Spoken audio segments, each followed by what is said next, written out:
What if creativity isn't something you do, but a way you notice the world? Imagine treating ideas like radio signals, always there, waiting for you to tune in. In the next few minutes, we'll unpack Rick Rubin's approach to making more and better work without waiting for lightning to strike. You'll walk away with a simple system, 10 core principles, and 3 myths that sabotage many creators. Rick Rubin is one of the most influential creative producers alive, famous for helping artists across wildly different genres find their truest sound. His book isn't a technical manual, it's a philosophy of how to live so that creative work becomes inevitable.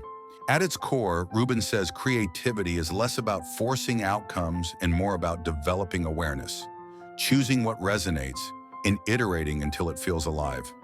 Think of it as a loop: awareness, selection, iteration. First, you tune your attention. Then you choose the seeds that hum with energy. Finally, you refine, subtracting what's dead and amplifying what's alive. With that in mind, let's break down the 10 principles. Principle 1, the receptive mindset. You are an antenna. Most of us broadcast noise, notifications, comparison, self-talk, so we miss the signal. Rubin's advice: reduce input, increase sensitivity.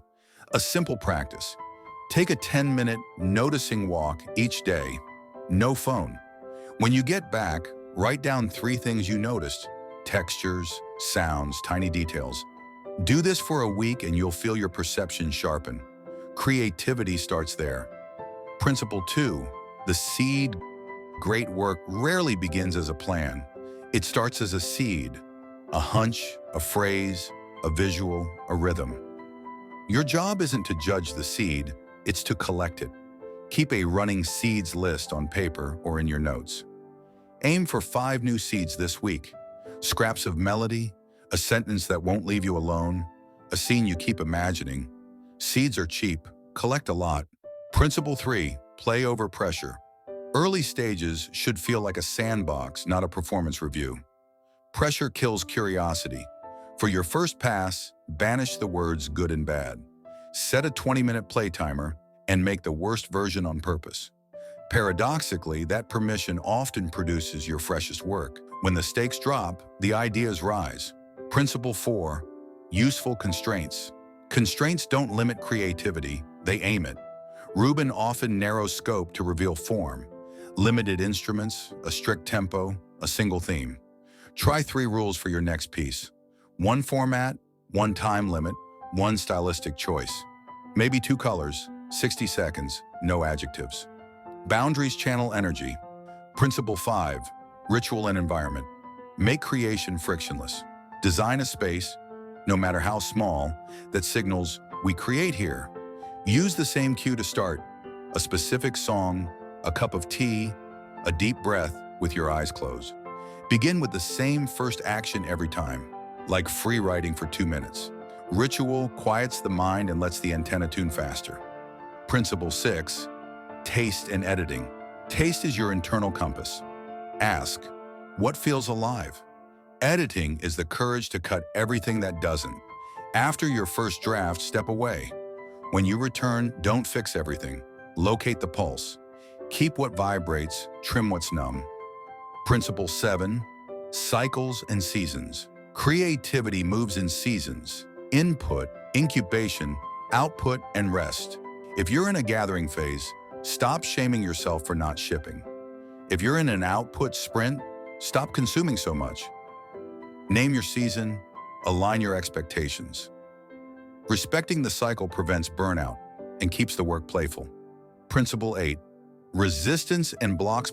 Blocks are often miscalibrated expectations, trying to write the final song on the first day. Rubin's remedy is state change. Move your body, switch tools, shrink the canvas. Write by hand instead of typing. Sketch instead of writing, or deliberately create a bad version to get momentum.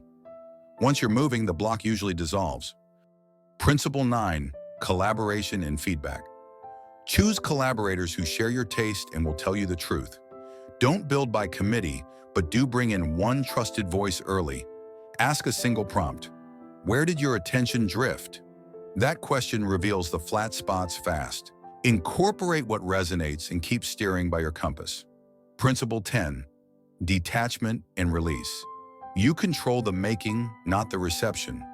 Finish, share, and let the work have its own life. Detachment isn't apathy, it's respect. Learn what you can, then move on to the next seed. The process is the point. With these principles in mind, watch out for 3 myths that quietly sabotage creators. Myth 1. I need motivation. No, you need a ritual. If you wait to feel ready, you'll rarely start. Ritual creates readiness. Myth 2. I need more time. Often you need clearer constraints. Short windows focus attention. Long windows invite perfectionism. Myth 3. I'm not talented. Talent matters far less than sensitivity and practice. You can train both by noticing more and showing up consistently. If you take nothing else from Rick Rubin's philosophy, take this. Creativity is a way of being. When you lower the noise, the signal gets louder. When you collect seeds, you never start from zero. When you privilege play, you discover possibilities you can't plan. When you set constraints, shape emerges. When you edit by taste, the work becomes yours. When you honor your season, you avoid fighting the process. And when you release your work, you make space for the next signal to come through. If this breakdown helped, comment with which principle you'll try first and why. And if you want more book to practice guides like this, hit subscribe and check out the next summary in the series. Your antenna is already on. Now give it something to hear.